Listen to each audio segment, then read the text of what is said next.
Fala, moçada! Nesse vídeo aqui a gente vai estar falando sobre o cangaceiro jararaca, aquele que eu contei no vídeo do Curisco, quem deu o nome, o apelido de Curisco pro Curisco, o que ele fez, qual foi a participação dele no bando de Lampião e no cangaço em si, né? Um pouquinho sobre a história dele, como é que ele entra pro cangaço, tá bom? Acompanha a gente aí nesse vídeo.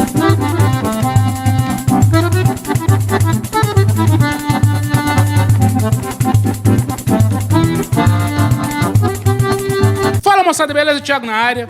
Hoje a gente tá aqui pra falar do cangaceiro jararaca. Cangaceiro jararaca que foi aí lugar-tenente do Lampião. Foi o cara que treinava os novos cangaceiros quando, né, se alistavam ao bando do Lampião. É o cara que deu a alcunha de Curisco pro Curisco. E ele tem uma movimentação importante no cangaço aí, no pouco tempo que ele permaneceu no cangaço. Virou santo depois que morre. Então a gente vai falar um pouquinho sobre esse cangaceiro. Antes de a gente ir pro vídeo, queria mostrar duas coisinhas pra vocês. A primeira delas é essa medalhinha. Essa medalhinha com o Pai Nosso aqui que a gente tá usando é da nossa loja virtual, tá? Tá lá no Instagram. Eu vou deixar o link aqui, ó, né, o nosso arroba aqui, pra que vocês possam entrar aí. Chama Morena Caena, tá bom? A propaganda dela tá aqui, ó. Link no Instagram tá aqui, tá? Vocês vão encontrar essas medalhinhas, outras bijuterias lá que são bem interessantes, beleza? Outra coisa que eu queria mostrar pra vocês. Vou tentar tomar um pouquinho aqui, né? Cristiano Ronaldo não quis, a gente quer. Essa caneca maravilhosa aqui, ó, também é da lojinha virtual nossa, chamada Canecarts. A gente vai deixar o link também aqui embaixo, tá? O arroba aqui embaixo. Os links vão estar na descrição, tanto da lojinha da Morena Caena, das bijuterias, quanto da lojinha das canecas, beleza? E o arroba tá aqui embaixo. Segue lá, segue a gente também. Nosso arroba tá aqui, ó, tá? Que a gente vai tocando pra frente e trazendo temas que vocês pedem, beleza? Vamos falar então aí do cangaceiro jararaca. Seu nome era José Leite de Santana, tá? Ele nasceu no dia 5/5 de 1901, na cidade de Buíque, em Pernambuco. Por volta de 1920, ele se alista no exército, tá? Ele desce pro Rio de Janeiro e serve ao exército, né, no Rio de Janeiro. E em 1924, com a revolta tenentista, né, ele deserta do batalhão como Curisco desertou também lá em Aracaju, na mesma revolta tenentista de 1924, e volta para Serra Talhada, para a região de Serra Talhada, Pernambuco ali, que é a região de nascimento dele. Quando ele volta, ele sem jeito de trabalhar, sem como se sustentar, ele monta um pequeno bandinho de bandidos, tá? Que vivem aí de saques a fazendas, saques a comerciantes. Então a vida do jararaca era essa aí do José Leite até então, né? De viver de saques, né? Saques a pequenas fazendas, saques a pequenos comerciantes.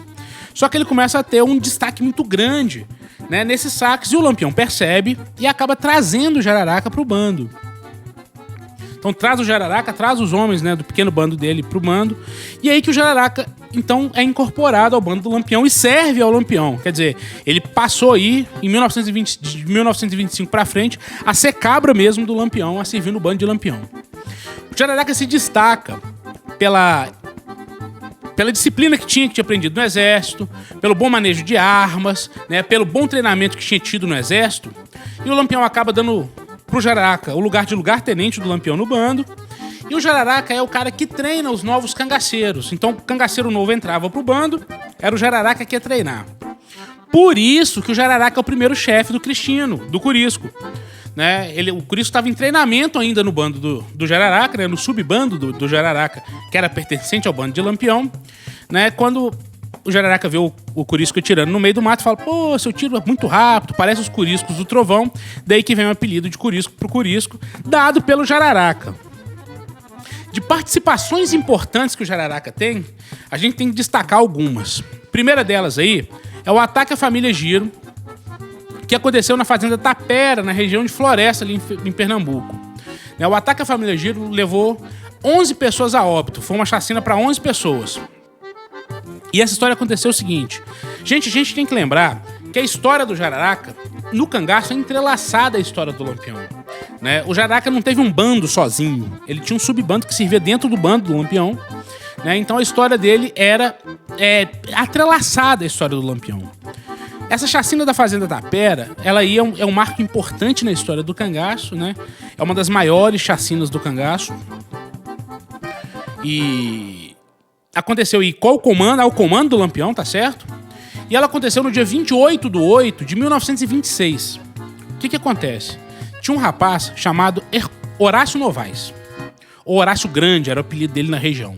Ele tinha sido subdelegado numa cidade no interior do Ceará. Né? Quando largou de ser subdelegado, tinha descido para essa região. E ele teve alguns conflitos com o Manuel Giro, que era o cara lá, o patriarca da família Giro, dono da Fazenda Tapera.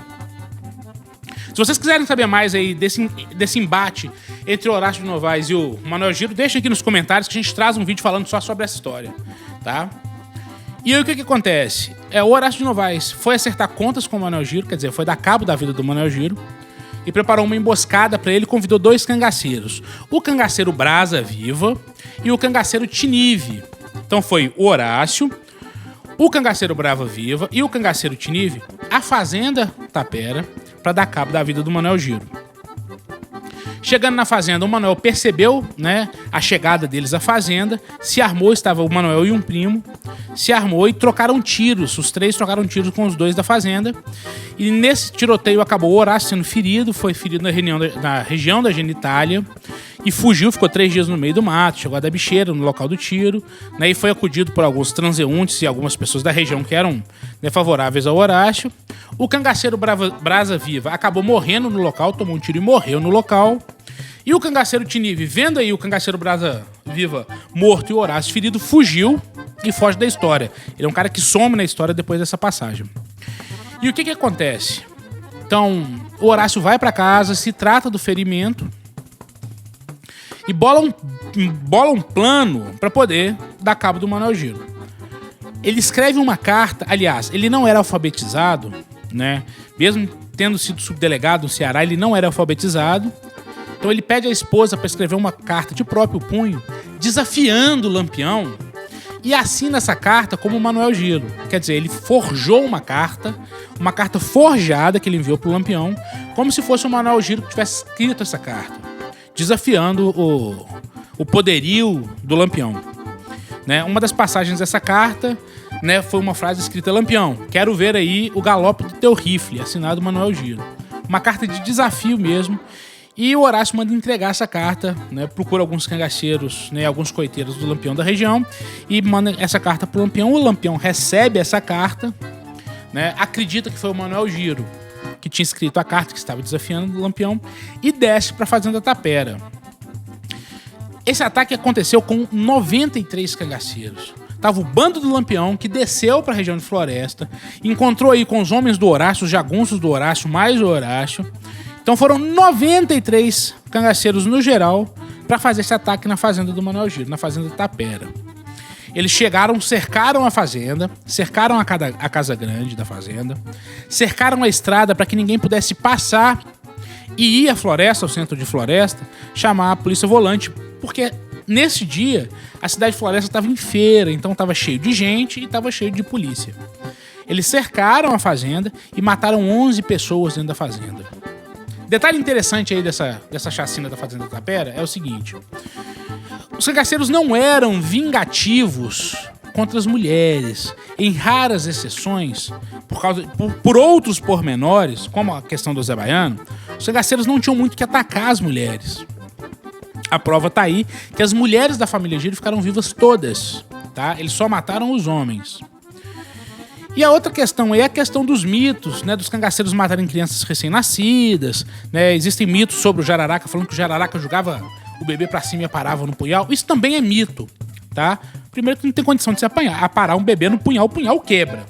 Segundo, que nessa chacina da Fazenda Tapera aí, o bebê que estava na fazenda, também, Manuel, o nome do neném, também permaneceu vivo. Então as mulheres e os recém-nascidos permaneceram vivos, só morreu os homens nessa chacina.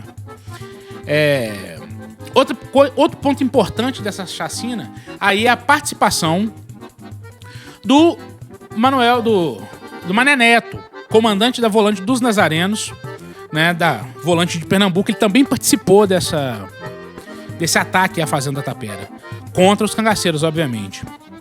O Mané Neto entre outros heróis do cangaço, a gente vai ter o Mané Neto, Tenente Zé Rufino, Tenente João Bezerra. A gente vai fazer um vídeo aí só sobre os heróis do cangaço, tá? Gente, não vamos dividir, fazer time aqui, não, o time dos cangaceiros contra o time dos volantes. Isso é história, tá bom? A gente tem que ver os dois lados sempre, né? E do mesmo jeito que existiram cangaceiros importantes na história, Lampião, Curisco, Jararaca, né? A gente vai ter aí volantes importantes também na história. Tenente Zé Rufino, Tenente João Bezerra, né, Mané Neto e alguns outros comandantes aí. Então a gente vai montar uma playlist. A partir de semana que vem eu vou estar trazendo para vocês aí uma playlist falando, né, um pouco dessas volantes, dessas polícias volantes e um pouco sobre esses comandantes.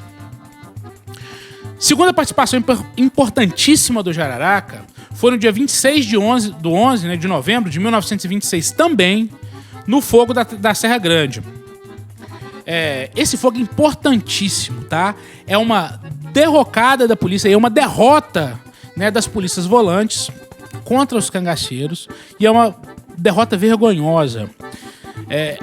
Os cangaceiros estavam num bando em torno de 50 cangaceiros, subiram a Serra Grande. Serra Grande fica ali no estado de Pernambuco, também, entre a cidade de Calombi, a cidade de Flores e a cidade de Serra Talhada. A serra está entre essas três cidades aí. E os cangaceiros subiram ao topo, né, da Serra Grande, se entrincheiraram ali, um bando de pouco mais de 50 homens. E foram cercados por 300 policiais volantes. 300 policiais volantes subindo a serra. Eram 6 ou 7 volantes, né? O Mané Neto, né, o Tenente Mané Neto, o comandante Mané Neto, também estava comandando uma volante nesse ataque, né? E os cangaceiros conseguiram aí vencer a polícia volante e botar a polícia volante para correr. Com pouquíssimas baixas do lado dos cangaceiros e uma baixa maior do lado da polícia volante. É um detalhe muito importante, é um fogo muito importante, uma briga muito importante do cangaço, né? Que nesse período mostra a superioridade da organização militar dos cangaceiros em cima da polícia volante, tá bom?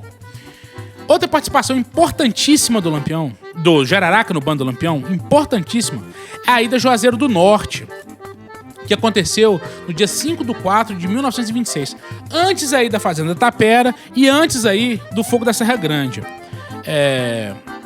O Lampião foi convidado aí pelo deputado federal Flor Bartolomeu, tá, a integrar as Forças Patrióticas Nacionais para combater a Coluna Prestes. Quem não sabe o que é a Coluna Prestes, deixa aqui nos comentários que a gente traz um vídeo falando sobre a Coluna Prestes, beleza? Então, eles são agregados aí, são convidados pelo deputado federal Flor Bartolomeu para fazer parte da Coluna Prestes, para fazer parte do Exército Patriótico Nacional para combater a Coluna Prestes. Eles chegaram em Juazeiro do Norte como heróis, fizeram uma entrada triunfal em Juazeiro do Norte, ficaram hospedados aí na fazenda do Flor Bartolomeu. Lembrando que o Flor Bartolomeu não estava em Juazeiro em si, tá? Ele estava numa outra trincheira, né? Ele estava numa outra fonte, já combatendo aí a Coluna Prestes. Então o Lampião vai a Juazeiro do Norte, encontra com o Padre Cícero. Lampião era super devoto ao Padre Cícero, mas a gente tem que lembrar que o único encontro que o Lampião teve com o Padre Cícero foi em Juazeiro do Norte, na ocasião aí da Força Patriótica Nacional. O Lampião então vai ao encontro do Padre Cícero. Quando ele chega à cidade, só tem um agente federal na cidade, que é um engenheiro agrônomo chamado de Pedro Albuquerque Uchoa. Esse cara é o cara que assina a patente de capitão do Lampião, tá? Arma a força, os 50 homens que o Lampião estava. Então eles são armados, são uniformizados, recebem fardas, recebem munição, armas, para combater a Coluna Prestes.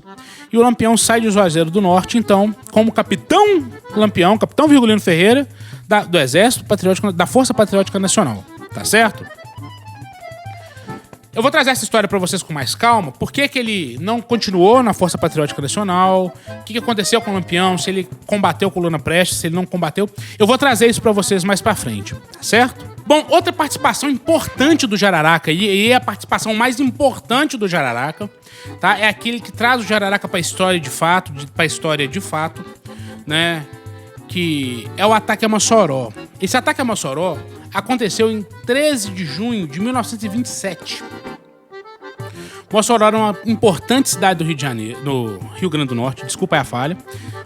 importante cidade do Rio Grande do Norte de produção têxtil e de algodão.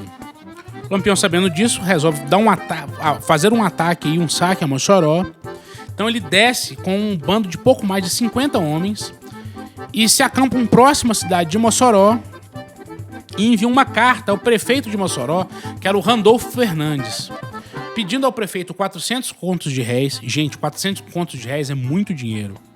É muito dinheiro. E na época era muito dinheiro. E ele pede aí 400 contos de réis ao prefeito para que ele não entrasse em Mossoró e atacasse Mossoró. Em 1927, o Lampião estava com muita fama no Nordeste inteiro. Então as pessoas tinham aí um certo medo do bando do Lampião. E ele estava às portas de Mossoró quando ele envia essa carta. Tem uns outros detalhes, ele sequestrou um coronel importante da cidade e tal, mas vamos focar nisso. E ele envia a carta ao prefeito e o prefeito responde a carta dele da seguinte forma: Capitão Virgulino, eu não tenho esse dinheiro, se o senhor quiser entrar, o senhor vai ser recebido à altura. E devolve a carta ao Lampião. Nesse período, então, dele receber a carta voltar para o Lampião e o Lampião se preparar para invadir Mossoró, o prefeito Randolfo Fernandes também preparou a cidade de Mossoró para receber os cangaceiros. O que ele fez? Teve uma dificuldade para chamar uma polícia volante para a região, né, uma força volante para a região. O que o prefeito fez? Tirou as mulheres, as crianças e os idosos da cidade. Ficaram os homens na cidade. Ele armou todos os homens que quiseram participar aí, né, deste ataque e esperou os cangaceiros entrarem. Os cangaceiros entraram, né, na cidade de Mossoró. Eu vou deixar algumas fotos para vocês aqui, ó. Eu tive na cidade de Mossoró, tive lá no Palácio da Resistência, tive lá na igreja, né? Eu vou deixar algumas fotos aí circuladas aí para vocês verem que ainda tem marcas desse tiroteio nas igrejas. O que acontece? Quando os cangaceiros entraram, eles foram recebidos à bala pelos moradores da cidade de Mossoró, né? Esse combate mesmo, o combate entre os cangaceiros e os moradores durou pouco mais de 20 minutos. Eu tô falando isso, né, me baseando nas palavras do jornalista Lauro de Escócia, que era jornalista em Mossoró na época. Inclusive, ele entrevistou o Jararaca depois que o Jararaca foi preso, né? Então, ele que fala que esse combate demorou pouco mais de 20 minutos. O bando entrou na cidade, foi recebido à bala, né? Foi recebido numa chuva de balas. Hoje em Mossoró tem uma festa chamada Chuva de Balas na terra de Mossoró, que conta e comemora a vitória dos moçoroenses, né, contra os cangaceiros. E aí o que acontece? Então os cangaceiros foram recebidos à bala, demorou pouco mais de 20 minutos. E nesse primeiro confronto, o cangaceiro Colchete, que era parceiro do cangaceiro Jararaca nos ataques, ele é baleado e morto, ele cai morto, né, no meio do tiroteio. E o bando já tá recuando, o bando do Lampião já tá fugindo da cidade. E o Jararaca volta para pegar os pertences do Colchete. Nessa volta do Jararaca, ele toma um tiro, acertando ele por aqui. A foto dele machucado vai estar aqui do lado. Ele toma um tiro, mas mesmo baleado, ele consegue fugir e se esconde debaixo da ponte de ferro, da ponte do trem, né? Da ponte do trem que passava em Mossoró, se esconde debaixo desse pontilhão e fica lá agonizando de dor por causa do tiro. Estava ferido. Passa a madrugada inteira agonizando de dor aí por causa desse tiro. E aí o que acontece? Na parte da manhã, passou um morador de Mossoró, né, um transeunte, pela ponte de ferro. O Jararaca viu, chamou o transeunte, pediu água, que estava com sede, ele ainda deu água pro Jararaca. E o Jararaca pede a esse morador que vá à cidade, entrega um dinheiro para esse morador, que vá à cidade, compre alguns remédios que ele estava precisando e leve pra ele de volta e não fale com a polícia, porque, né, ele era cangaceiro, senão ia ter represália, aquela coisa toda. O morador segue pra Mossoró e volta. Mas ele não volta com remédio, ele voltou com a polícia. Então o Jararaca é preso. Ele fica na cadeia durante 6 dias, é tratado dos ferimentos na cadeia. Aqui eu tenho uma foto aqui do lado do Jararaca preso, tá aqui, ó. E aí o que acontece? Depois que ele é preso, ficou 6 dias na cadeia, começa a tratar o ferimento. Ele deu entrevista aí pro jornalista Lauro de Escócia, né? No site do Cangaçologia, eu vou deixar o link lá embaixo, vai ter aí, né, uma transcrição dessa entrevista do cangaceiro Jararaca pro Lauro de Escócia. Tá aqui embaixo na descrição, vocês podem olhar aí que vocês vão achar o link. E depois do final do 6º dia, o Jararaca, na parte da noite do final do 6º dia, né, os comandantes das forças policiais da cidade pegam o Jararaca, levam ele até o cemitério da cidade e enterram o Jararaca vivo. Então o Jararaca foi enterrado vivo, ele não estava morto, ele é enterrado vivo. E aí, fim da história do Jararaca no cangaço e começa uma outra história do Jararaca. Jararaca, hoje em Mossoró, é um santo popular. O túmulo do Jararaca, no cemitério de Mossoró, é mais visitado hoje do que o túmulo do próprio prefeito Randolfo Fernandes, que é um grande herói dessa passagem de Mossoró. Quem livrou Mossoró da cidade da mão dos cangaceiros foi o Rodolfo Fernandes. Mas o túmulo do Jararaca hoje, né, é o túmulo mais visitado no cemitério. Ele virou um santo popular, né? As pessoas vão lá, pedem graças, pagam promessas no túmulo. Tá aqui, ó, tanto a foto do túmulo do prefeito Randolfo Fernandes, quanto aqui tá a foto do túmulo do Jararaca. E ele vira santo popular por causa disso, tá certo? A galera acredita que por ele ter se enterrado vivo, ele conseguiu se arrepender e hoje é um santo da cidade de Jararaca, da cidade de Mossoró. Bom, moçada, essa é a história do cangaceiro Jararaca. Quem quiser saber mais sobre a história deste cangaceiro, eu vou indicar 2 livros pra vocês aqui. O primeiro deles é esse aqui, ó, Jararaca, Prisão e Morte de um Cangaceiro, do Geraldo Maia do Nascimento. Esse vídeo aqui é muito bom. Esse livro, aliás, é muito bom. Esse aqui, inclusive, eu comprei lá em São José do Belmonte, na mão do professor Pereira, quando eu estive no simpósio Cariri Cangaço lá. Esse livro é espetacular, excepcional. Esse livro aqui vocês vão ter aqui documentos de época, tá vendo? Documentos de época, né? Processo do Jararaca. A iconografia fotográfica desse livro é muito interessante. Tá aqui as fotos do túmulo do Jararaca. É um livro muito bom mesmo. Vocês vão entender tudo sobre o ataque do Mossoró, a participação do Jararaca no ataque em Mossoró. Outro livro que eu tenho pra sugerir pra vocês aqui, ó, Lampião em Mossoró, do Raimundo Nonato. Esse aqui já é um calhamaço maior, tá vendo? Um livro bem mais grosso. E aqui conta com detalhes, né? Como é que foi o ataque e a invasão dos cangaceiros a Mossoró. É um livro também que tem uma iconografia bem bacana, as fotografias são bem legais. Tá aqui, ó, a gente tem aqui uma fotografia do bando do Lampião, tá vendo? A capa aqui, você vai ter aqui, ó, algumas fotografias na capa, como essa fotografia aqui, ó, né, que é da resistência dos moçoroenses. É um livro muito bom. Quem quiser saber mais aí, tá a sugestão desses 2 livros. Tá certo? Se gostarem desse vídeo, não deixem de dar o joinha de vocês. Pra gente é super importante, pra vocês é de graça. Vocês não pagam nada pra curtir esse vídeo. Não pagam nada pra se inscrever nesse canal, que a gente tá trazendo aí praticamente toda semana temas culturais, bandidos brasileiros, né? Festas culturais. A gente fala um pouquinho também de viagem de carro. Eu sou um cara que viajo muito de carro, né? Tenho família no Ceará, então eu vou de Belo Horizonte a Fortaleza quase todos os anos de carro. Se gostarem, não deixem de se inscrever nesse canal aqui, tá bom? Querem saber sobre outros temas? Comentem aí embaixo. Deixem aí, quero saber mais sobre os cangaceiros, quero saber mais sobre as volantes, quem foi o Mané Neto, quem foi o Horácio Grande. Quiserem saber, deixem aí nos comentários que a gente vai trazer pra vocês. Compartilhem esse vídeo aí, vamos ajudar aí a difundir a cultura nordestina pelo Brasil, beleza? Moçada, tamo junto e até a próxima!